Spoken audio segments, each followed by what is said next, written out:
కింద కూర్చోవాలి.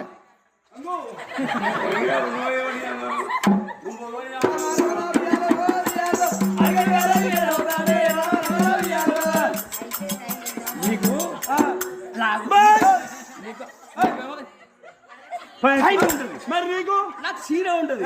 నేను వంగితే అర్థం చూస్తారు నీ పాడైపోతుంది.